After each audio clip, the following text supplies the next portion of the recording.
Hello friends, welcome to my YouTube channel. आज हम comparison करेंगे Acer Swift Go 14 OLED versus Acer Aspire Go 14 AI के बीच में। दोनों में इंटेल कोर अल्ट्रा 125H आता है। बिल्ड क्वालिटी दोनों का चेक कर लेते हैं। तो बिल्ड क्वालिटी में ये फुली मेटालिक बॉडी के साथ आता है Acer Swift AI PC, Acer Swift Go 14 and Acer Aspire Go जो 14 एआई है ये ए&डी मेटल चेसिस के साथ आता है। ए&डी का मतलब क्या है कि जो आपका स्क्रीन है, स्क्रीन के पीछे का जो पार्ट है वो मेटालिक है, और जो कीबोर्ड के पीछे का पार्ट है जहाँ पे स्क्रू वगैरह होते हैं, जहाँ पे आप खोलते वगैरह वो लैपटॉप वगैरह को, तो वो वाला पार्ट भी मेटालिक है। बाकी जो पार्ट है जो स्क्रीन के साइड में बाउंड्री है ये आपकी प्लास्टिक की है, चेसी प्लास्टिक का है, सॉरी हिंज प्लास्टिक का है। और आपका जो ये दिया हुआ कीबोर्ड के ऊपर वाला जो पार्ट है ये प्लास्टिक का है। ऑब्वियसली कीपैड दोनों में मेटालिक है, और प्रोसेसर दोनों में इंटेल कोर अल्ट्रा 125H आता है, जो कि जिसमें एक 14 कोर्स होते हैं, 4 performance core, 8 efficiency core, 2 low power efficient course होते हैं। लो पावर एफिशिएंट कोर्स हमारे यूज होते हैं कि अगर हमें कोई लो पावर वाला काम करना है, कि जैसे हमारे लैपटॉप के बैकग्राउंड में कुछ चल रहा है और जिसके लिए ज़्यादा पावर की जरूरत नहीं होती, मीडियम पावर वाले 8 एफिशिएंट कोर्स को यूज करते हैं। और 4 परफॉर्मेंस कोर को अगर बहुत हाई परफॉर्मेंस वाला काम कर रहे हो तो ये 4 परफॉर्मेंस कोर्स यूज होते हैं। 18 थ्रेड्स है, कैश 18 MB है, एनपीयू है, इंटेल आर्क ग्राफिक्स इंटीग्रेटेड आता है इंटेल कोर अल्ट्रा 125H के साथ। तो ग्राफिक्स कार्ड में हमने बात किया कि एसर स्विफ्ट गो में इंटेल आर्क ग्राफिक्स है और ये अनेबल्ड है बाय डिफॉल्ट। एसर एस्पायर गो में इंटेल आर्क ग्राफिक्स है, नोट ये अनेबल्ड नहीं है। अभी जो है वो इंटेल ग्राफिक्स जो इंटीग्रेटेड है 7DD5 उसकी डिवाइस आईडी है, वो अनेबल्ड है। इंटेल आर्क ग्राफिक्स की डिवाइस आईडी 7D55 है, वो अनेबल्ड नहीं है इसके अंदर। तो इसको अनेबल करने के लिए एक्चुअली में क्या चाहिए होता है कि आपको आपकी ड्यूल चैनल में रैम लगी होनी चाहिए, जो कि एसर स्विफ्ट गो 14 में उन्होंने ड्यूल चैनल में लगा रखी है। और यहाँ पे जो 16 GB रैम है वो एक ही चैनल में, एक चैनल एम्प्टी है, तो इसलिए आपका ये अनेबल नहीं है रैम। तो रैम पे आते हैं, तो एसर स्विफ्ट गो 14 जो है आपका 16 GB रैम के साथ आता है, और एसर स्विफ्ट गो 14 यही भी 16 GB के साथ आता है। एसर स्विफ्ट गो में 14 में रैम मैक्सिमम 16 GB तक ही है, इसमें एक्सपेंडेबल अप टू 32 GB है एसर स्विफ्ट गो 14 एआई में। इसमें जो एसर एस्पायर गो 14 एआई है उसमें डुअल चैनल है, तो 16 GB में ऑलरेडी आपका एक रैम लगा हुआ है, एक रैम और लगा सकते हो, दोनों में DDR5 रैम आती है। इसमें भी डुअल चैनल है एसर स्विफ्ट गो 14 में, पर उसमें 16 GB ही मैक्सिमम लग सकता है और वो लगा हुआ है पहले से। दोनों में एसएसडी में 512 GB और 1 TB के वेरिएंट आते हैं। और इसमें जो एसएसडी एसएस स्विफ्ट गो 14 में Gen 4 एसएसडी है, जिसकी मैक्सिमम स्पीड 16 Gbps है, जो कि एसर एस्पायर गो 14 एआई में Gen 3 है, 8 Gbps मैक्सिमम स्पीड है। बट ये आपको दिख रहा होगा कि डबल है, बट आपको जब आप काम करोगे आपको कोई भी डिफरेंस नहीं लगने वाला, क्योंकि मिली सेकेंड्स होता है। आपको 1 और 2 मिली सेकेंड में कभी डिफरेंस नहीं पता लगने वाला कि कब 1 मिली सेकेंड हुआ, कब 2 मिली सेकेंड हुआ। बट अगर आपका कोई काम ही ऐसा है कि जिसमें आपको डिफरेंसेज मैटर कर सकते हैं, कि इतने कम डिफरेंसेज भी आपको बहुत हाई एक्यूरेसी चाहिए और बहुत इतने कम डिफरेंसेज मैटर कर सकते हैं, तो आप जा सकते हो एसर स्विफ्ट गो 14, आप Gen 4 एसएसडी की तरफ जा सकते हो। दोनों का प्राइस तो सेल में, दोनों का प्राइस इसका मैंने जो देखा है 65,000 तक आता है, इससे कम भी आ सकता है। तो एसर स्विफ्ट गो 14 का जो है अभी प्राइस काफ़ी हाई है, अभी 79,000 के आसपास दिखा रहा है, तो 75,000 आफ्टर डिस्काउंट और समथिंग है। तो ये अभी का प्राइस चल रहा है, इसका भी प्राइस अभी हाई दिखा रहा है। और ये दोनों में 512 GB एसएसडी वेरिएंट के बारे में बात कर रहा हूँ। बट इसका जो मैंने वेरिएंट जो परचेज किया था वो 44,800 समथिंग का था, उस टाइम पे सेल में मुझे मिल रहा था with SBI bank credit card discount. तो ये मुझे 45,000 में मिल गया था, जो कि एक काफ़ी अच्छा डील था। दोनों के बीच में 20,000 का डिफरेंस है। बैटरी एसर स्विफ्ट गो 14 में 65 वोट आवर की बैटरी है, जबकि एसर एस्पायर गो 14 एआई की पावर 55 वोट आवर है।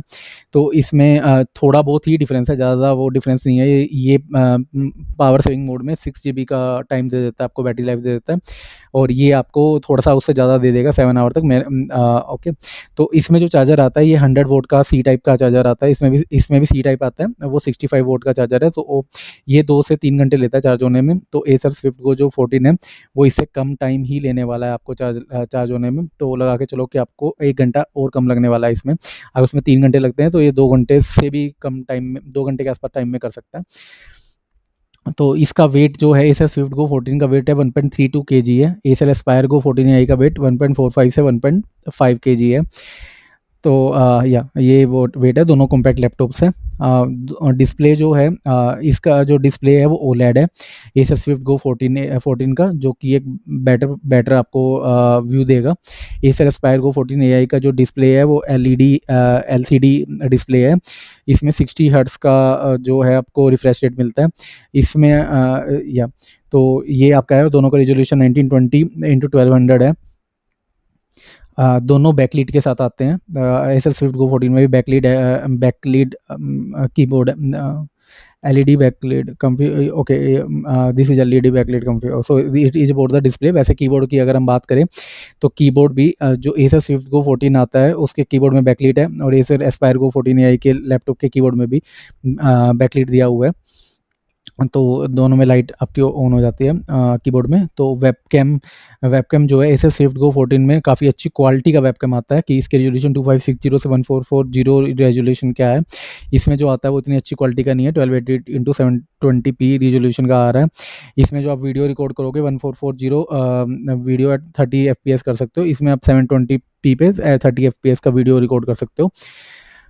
ऑडियो क्वालिटी में Acer Swift Go 14 obviously audio quality में भी इसका ऑडियो बहुत अच्छी क्वालिटी का है। और इसमें जब इसमें अच्छी क्वालिटी का आपको बिना स्पीकर के भी काम चल सकता है एसर स्विफ्ट गो 14 में। But Acer Aspire Go 14 AI में आप स्पीकर के बिना सोचना भी मत कि आपका काम चलेगा। बहुत कम साउंड है इसका, सैंडी ऑडियो के साथ आता है। तो वहाँ पे पैसा बचाया हुआ उन लोगों ने। फिंगरप्रिंट सेंसर, तो एसर स्विफ्ट गो 14 एआई में फिंगरप्रिंट सेंसर है, एसर एस्पायर गो 14 एआई में फिंगरप्रिंट सेंसर नहीं है। टच पैड इसका गुड क्वालिटी का है, कई सारे जेस्चर्स आते हैं एसर स्विफ्ट गो 14 में। एसर एस्पायर गो 14 एआई में जो टच है वो टच सही है, बट आपका जो आपका क्लिक वगैरह है वो काफ़ी हार्ड है, मे बी बाद में ठीक हो जाए। और लिमिटेड जेस्चर्स के साथ आता है। वाईफाई एंड ब्लूटूथ, तो एसर स्विफ्ट गो 14 में जो वाईफाई है वो वाईफाई 7 है, जिसमें 40 Gbps की मैक्सिमम स्पीड आती है। एसर एस्पायर गो 14 एआई में स्पीड 9.6 Gbps तक आएगी। 6 और 6 ही है इसके अंदर। अभी के लिए दोनों सही है, जो अभी के लिए चल रहा है। इतने हाई स्पीड आपको किसी में नहीं चाहिए होगा। इसमें जो गीगाहर्ट्ज़ सपोर्ट करता है वो 2.4 करता है एसर एस्पायर गो 14 एआई में।